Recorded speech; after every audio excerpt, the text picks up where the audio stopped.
सुबह हो चुकी थी और किशनगढ़ गांव में लोग अपने अपने काम में व्यस्त थे। तभी लंबू ट्रैक्टर लेकर छोटू दादा के घर पहुंचा। अरे छोटू दादा, घोड़ा बेच के सोते ही रहिएगा का? अबे क्या बताए, सर्दी में तो बस बिस्तर से उठने का मन ही नहीं करता है। अरे चलिए उठिए, आज खेत में बहुत काम है। अच्छा तानिक रुको, अभी चलते हैं। उधर गांव में कुछ औरतें कुएं से पानी भरने जा रही थीं कि तभी अचानक वहां एक मायावी सांप प्रकट हुआ और एक औरत को उठाकर अपने साथ ले गया। अरे बचाओ, कोई हमारे कमला को बचा लो। शोर सुनकर छोटू लंबू भी वहां पहुंचे। अरे क्या हो गया है भाई, सुबह सुबह इतना शोर काहे मचा रहे हो? अरे देखिए ना छोटू दादा, एक तो सांप कमला को उठा के ले गया है। क्या कहे?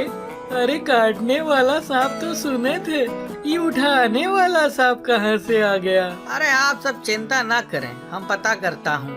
अरे लंबू, चलो जरा उड़न खटोला से एक चक्कर लगा के ढूंढते हैं सांप को। हाँ हाँ चलिए छोटू दादा।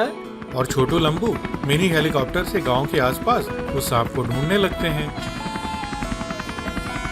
अरे लंबू, हमको लगता है ऐसे आसमान से वो सांप नहीं मिलेगा। हाँ छोटू दादा, चलिए नीचे उतर के ढूंढते हैं। और वो दोनों मिनी हेलीकॉप्टर को नीचे उतार के सांप को ढूंढने लगते हैं।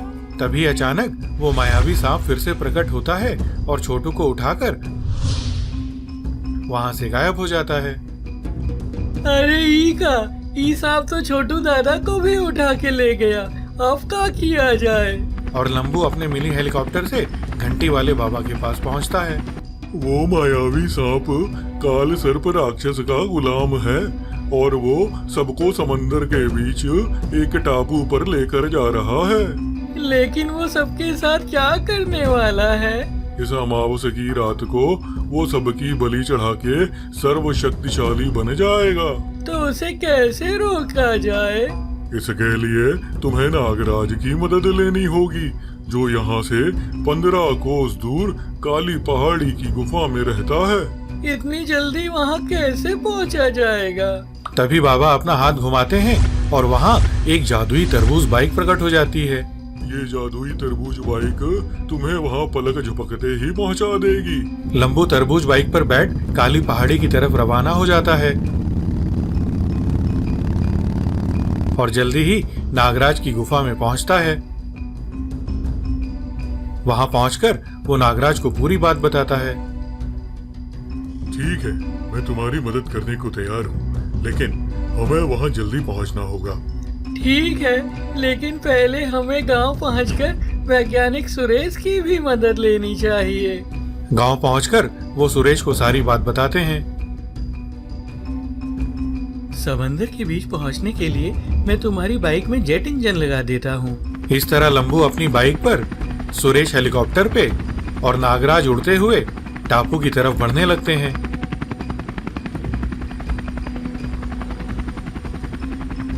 और यूं वो तीनों समंदर के बीच बने टापू पर पहुंचते हैं,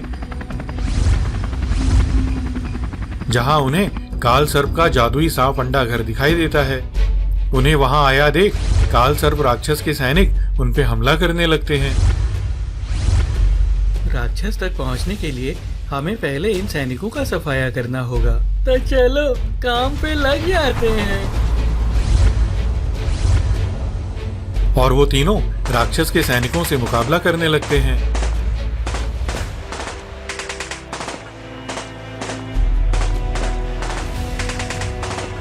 जल्दी ही वो सारे सैनिकों का सफाया कर देते हैं।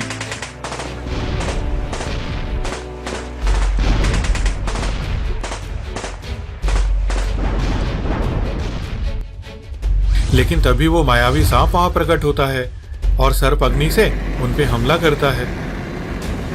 नागराज इस हमले का जवाब जहरीले धुएं से देता है, जिसकी वजह से सर्प अग्नि बुझ जाती है और मायावी सांप नष्ट हो जाता है।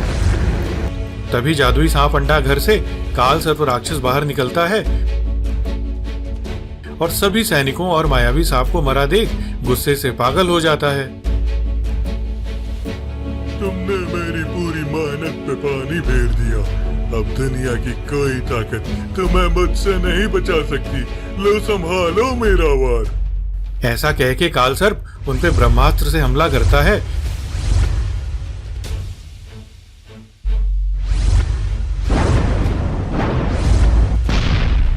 इस हमले से वो तीनों दूर जाके गिरते हैं।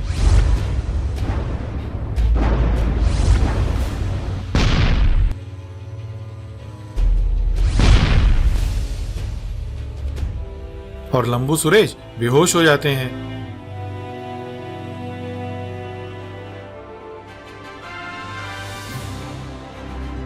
अब मुझे ही कुछ करना होगा, लेकिन ये काल सर्प बहुत शक्तिशाली है, इसे ऐसे हराना मुश्किल है। और नागराज नाग देवता का आह्वान करता है। घन घन घन घन गर्जन हो, नागराज को शक्ति दो। और तभी बहुत जोर की बिजली चमकती है और नागराज को नाग देवता की शक्तियां प्राप्त हो जाती हैं। नागराज अपनी मायावी तलवार लेकर काल सर्प की ओर लपकता है और एक ही वार से उसे चारों खाने चित्त कर देता है। इसके बाद वो काल सर्प को उठाकर दूर ब्रह्मांड में फेंक देता है। इधर लंबू और सुरेश को भी होश आ जाता है और वो छोटू दादा के साथ साथ बाकी बंदियों को भी आजाद करा लेते हैं। गांव पहुंचकर नागराज उन सबसे विदा लेकर काली पहाड़ी की तरफ लौट जाता है और सब गांव वाले झूमते गाते और खुशियां मनाते हैं। हाँ तो बच्चा लोग बजाओ ताली। अरे सर पे टोपी, लाल हाथ में रेशम का रुमाल, हमरा का कहना। अरे छोटे छोटे बाल बाल भी हो गए लालम लाल, हमरा का कहना। अरे ठोको ताली।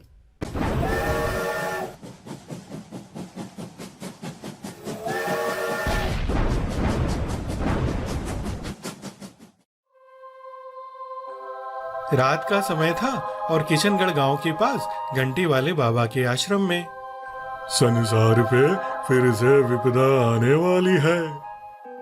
कैसी विपदा गुरुदेव? आज पूरे चांद की रात है और त्रिकाला पर्वत की काली गुफा में कैद कुंभा राक्षस का श्राप आज खत्म हो जाएगा घंटी बजा के। और फिर वैसा ही हुआ। जैसे ही आसमान में पूरा चांद निकला, त्रिकाला पर्वत की बंद गुफा को तोड़ते हुए एक शैतानी ट्रेन बाहर निकली, जिसपे शैतान कुंभा और उसके सैनिक सवार थे। बड़े दिनों बाद मिली है ये आजादी। चलो पानी इकट्ठा करो, हमें फिर से सर्वशक्तिशाली बनना है। और उनकी शैतानी ट्रेन पटरी के साथ साथ गांव की तरफ बढ़ने लगती है।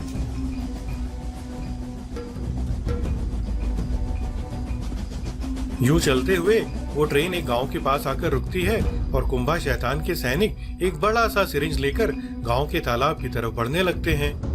वहां पहुंचकर वो उस सिरिंज में तालाब का पूरा पानी भर लेते हैं और तालाब खाली कर देते हैं। इसी तरह वो गांव के सभी कुओं से भी पानी भरकर उन्हें खाली कर देते हैं। यूं वो उस पानी को ट्रेन के पीछे लगे टैंकर्स में भर लेते हैं और वो ट्रेन अगले गांव की तरफ बढ़ने लगती है। ये सब होते हुए एक गांव वाला देख लेता है। इधर छोटू दादा और लंबू जीप और मिनी एरोप्लेन से रेस लगा रहे थे। अरे हम थे और समा रंगीन, समझ गए ना। अरे जाना था जापान, पहुंच गए चीन, समझ गए ना। अरे आने आने आने। अरे का लंबू, कैसा लगा हमरा गाना?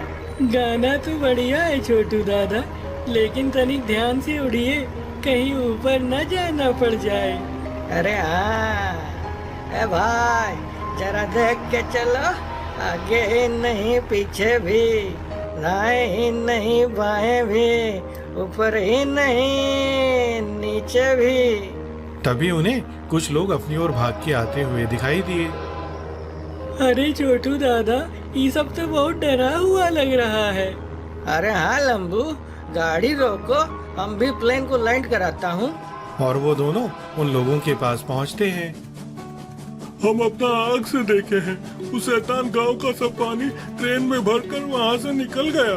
हाँ, हमारे गांव में भी यही हुआ और अब पूरे गांव में एक बूंद भी पानी नहीं है। अबे ये तो पहली बार सुने हैं कि कोई शैतान पानी चुरा रहा है। इस पहेली का जवाब तो घंटी वाले बाबा ही दे सकते हैं। आप लोग मिलिए घंटी वाले बाबा से, हम सब इस ट्रेन को रोकने की कोशिश करते हैं। छोटू दादा और लंबू घंटी वाले बाबा से मिलते हैं। बरसों पहले इस कुंभा राक्षस को साधुओं ने उसकी शैतानी ट्रेन के साथ काली गुफा में कैद कर दिया था, पर अब उसका शाप खत्म हो चुका है। लेकिन वो पानी काहे चुरा रहा है बाबा? वो ये सारा पानी अपने सूखे हुए शैतानी कुएं की तरफ ले जा रहा है घंटी बजा के। लेकिन काहे घंटी वाले बाबा? पानी से कुएं को भरते ही कुंभा राक्षस की सारी शक्तियां वापस आ जाएंगी और फिर उसे दुनिया पे राज करने से कोई नहीं रोक पाएगा। तो आप क्या किया जाए बाबा? तुम्हें हर हाल में उस शैतान को शैतानी कुएं तक पानी ले जाने से रोकना होगा घंटी बजा के। छोटू लंबू बाबा का धन्यवाद करते हैं और गांव पहुंचकर सुरेश से मिलते हैं।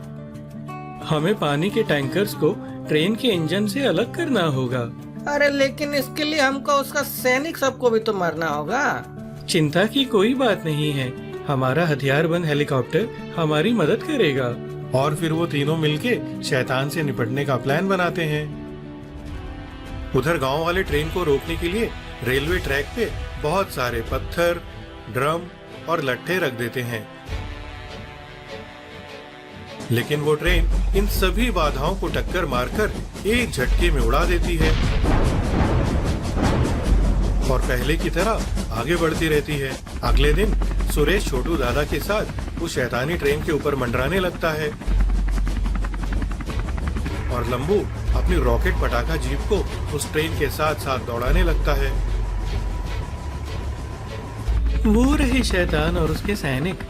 आज न छोड़ेंगे हम जोली, मारेंगे हम गोली, हाँ मारेंगे हम गोली।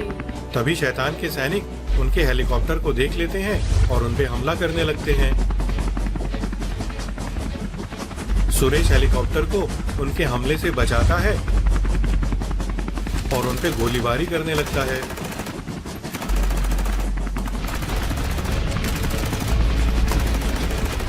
इस गोलीबारी में शैतान के सारे सैनिक एक एक करके ढेर हो जाते हैं।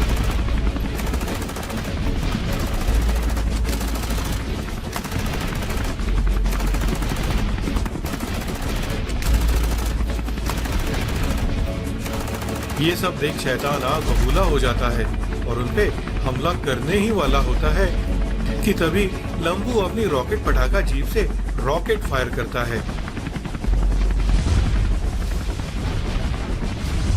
और वो शैतान घायल होकर वहीं ट्रेन पर ही गिर जाता है। लेकिन ट्रेन अपनी रफ्तार से आगे बढ़ती रहती है। चलो एक काम तो हो गया, अब अगले काम पे लगता हूँ। और लंबू अपनी जीप को ट्रेन से आगे ले जाने लगता है।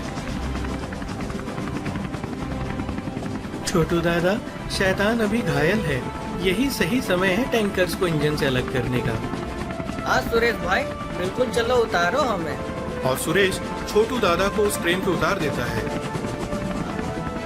छोटू दादा भागते हुए ट्रेन के इंजन तक पहुंचता है और टैंकर्स को इंजन से अलग कर देता है।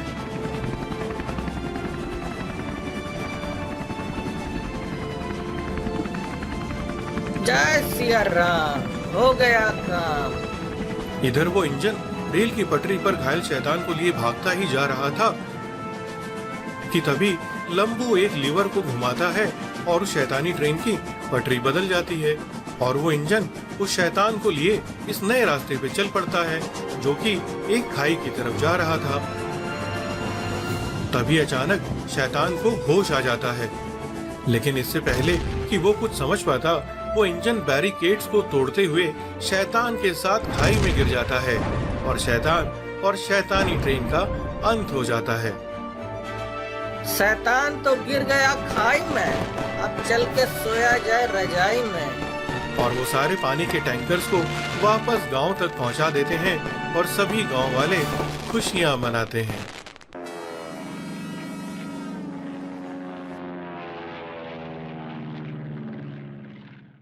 दोपहर का वक्त था और किशनगढ़ गांव में छोटू दादा सड़क पे अकेला घूम रहा था। अरे कितना भोला तू,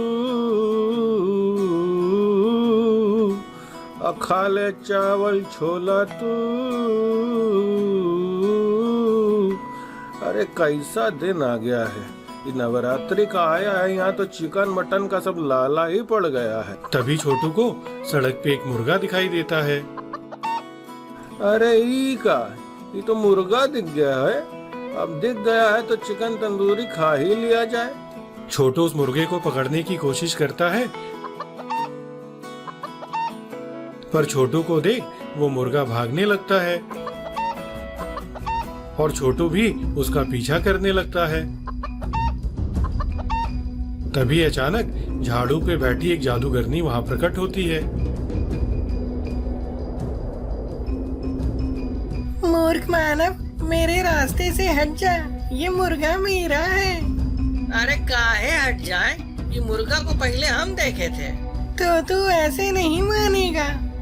जादूगरनी अपने झाड़ू से टक्कर मार के छोटू को गिरा देती है और वो मुर्गा लेके वहां से गायब हो जाती है। तभी गांव से गुजर रही एक ट्रेन का हॉर्न बजता है और छोटू की नींद टूट जाती है। अबाई का, ये तो सपना था, जादूगरनी भी चले गई और हमारा चिकन तंदूरी भी। अगले दिन छोटू लंबू से मिलता है और उसे अपने सपने के बारे में बताता है। का छोटू दादा, आप भी सपने में भी चिकन तंदूरी? अरे हमका कुछ नहीं मालूम, हमको तो बस उड़ने वाला झाड़ू और मुर्गा दोनों चाहिए। अरे अब जादूगरनी का झाड़ू कहाँ मिलेगा? अरे हाँ, चलिए वैज्ञानिक सुरेश के पास चलते हैं। यूं वो दोनों वैज्ञानिक सुरेश के पास पहुंचते हैं और उसे पूरी बात बताते हैं। अच्छा तो छोटू दादा उड़ना चाहते हैं? देखो, मेरे पास उड़ने वाला जादुई झाड़ू तो नहीं है, लेकिन मैं तुम्हें एक मिनी एरोप्लेन दे सकता हूँ। बोलो चलेगा? अरे चलेगा नहीं, दौड़ेगा जैसे घोड़ा सड़क पर परक परक दौड़ता है। कहाँ है वो मिनी एरोप्लेन? सुरेश उन दोनों को वो मिनी एरोप्लेन दिखाता है। वाह सुरेश भाई, आपने तो छोटू दादा की मौज कर दी। अगले दिन छोटू दादा उस मिनी एरोप्लेन को लेकर पूरे गांव में घूमने लगता है। कभी वो ऊपर जाता तो कभी नीचे, कभी वो दाएं जाता तो कभी बाएं, कभी किसी के घर के ऊपर से निकल जाता तो कभी पेड़ों के बीच से। उधर गांव के पास के जंगल की एक गुफा में शैतान चिड़ी मार ने डाकू गब्बर और उसके साथियों को गुलाम बना रखा था। चिड़ी मार नाम है हमारा, मुझे खाने के लिए रोज 4 हट्टे कट्टे आदमी चाहिए, एक सुबह, एक दोपहर, एक शाम और एक रात। अब आई खाना है कि दवाई? क्या कहा? कुछ नहीं सरकार, आप चिंता ना करें, मैं भोजन का प्रबंध करता हूँ। चिंता मैं नहीं तुम करोगे, क्योंकि भोजन ना मिला तो तुम सब ही मेरा भोजन बनोगे। चिड़ी मार नाम है हमारा। गुफा के बाहर निकलकर डाकू गब्बर ने छोटू दादा को मिनी एरोप्लेन से उड़ते हुए देखा।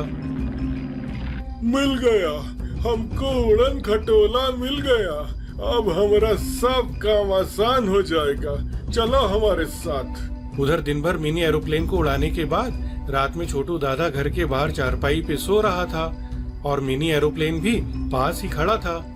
तभी डाकू गब्बर अपने साथियों के साथ वहां पहुंचा। देखते क्या हो, चलो उठा लो इस उड़न खटोले को। और वो मिनी एरोप्लेन को लेकर वहां से गायब हो जाते हैं। अगले दिन छोटू दादा लंबू से मिलकर उसे मिनी एरोप्लेन चोरी होने की बात बताता है। अरे सब सत्यानाश हो गवा, हमारा तो जिंदगी ही बर्बाद हो गवा। दिल छोटा ना करिए छोटू दादा, आपका प्लेन यहीं कहीं होगा। तभी उन्हें डाकू गब्बर दिखाई देता है जो मिनी एरोप्लेन से एक गांव वाले को उठाकर लिए जा रहा था। अरे वो रहा आपका प्लेन छोटू दादा, लेकिन ईका तो कोई और उड़ा रहा है। अरे कोई और नहीं, ये डाकू गब्बर है और ये गांव वालों को उड़ा लिया जा रहा है। दोनों फिर से सुरेश के पास पहुंचते हैं। ये तो बहुत बुरा हुआ, लेकिन फिक्र मत करो, मेरे पास 2 मिनी एरोप्लेन्स और भी हैं, जिसपे मैंने हथियार फिट कर रखे हैं। तुम दोनों इससे गब्बर डाकू का मुकाबला कर सकते हो। दोपहर में जब गब्बर डाकू मिनी एरोप्लेन से दोबारा गांव की तरफ आया तो लंबू छोटू ने उसे हवा में ही घेर लिया। का हो गब्बर राजा, हमारा प्लेन चुरा के मौज ले रहे हो? अरे अब ये प्लान हमारा है, छीन सको तो छीन लो। और गब्बर अपने प्लेन को तेजी से भगा लेता है। छोटू लंबू भी उसका पीछा करने लगते हैं। गब्बर उन दोनों को काफी देर तक छकाता रहता है। आखिरकार जब वो गुफा के पास पहुंचता है, छोटू दादा, लातों की भूत बातों से नहीं मानते। तो लगाओ निशाना और चलाओ गोली। और छोटू लंबू गब्बर के प्लेन पे फायरिंग करने लगते हैं।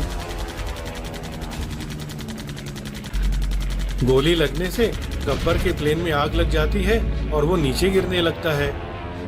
तभी उसके साथी छोटू लंबू पे फायरिंग करने लगते हैं और चिड़ी मार शैतान भी उन पे हमला करता है। छोटू लंबू प्लेन को किसी तरह घुमा के उनके हमले से बचते हैं और वापस सुरेश से मिलते हैं। तभी वहाँ घंटी वाले बाबा आ जाते हैं। खतरा अभी टला नहीं है, उस शैतान को भी खत्म करना जरूरी है, घंटी बजा के। बाबा जाने मन की बात, लेकिन उसको मारा कैसे जाए? नवरात्रि में भी मांसाहार कर रहा है वो शैतान, उसे शाकाहारी तरीके से मारना होगा। ये लो, ये जादुई तरबूज और संतरा है जिसपे माता रानी की कृपा है, इसी से उसका अंत होगा। बाबा के हाथ उठाते ही वो तरबूज और संतरा मिनी एरोप्लेन की गन्स में समा जाते हैं। जान गए बाबा, जान गए बाबा। बंद करेंगे शैतान का ढाबा, ढाबा और ढाबा शैतान का ढाबा। इस तरह छोटू लंबू गुफा में उस शैतान के पास पहुंचते हैं। छोटू लंबू को देख गब्बर अपने साथियों के साथ वहां से भाग जाता है, लेकिन शैतान छोटू लंबू पे हमला करता है।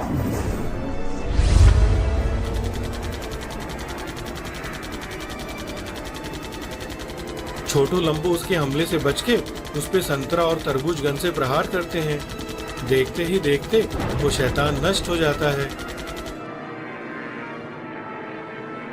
और वो दोनों गांव की तरफ लौट पड़ते हैं। हवा में उड़ता चाहे प्लेन लंबू छोटू का, प्लेन लंबू छोटू का, हो जी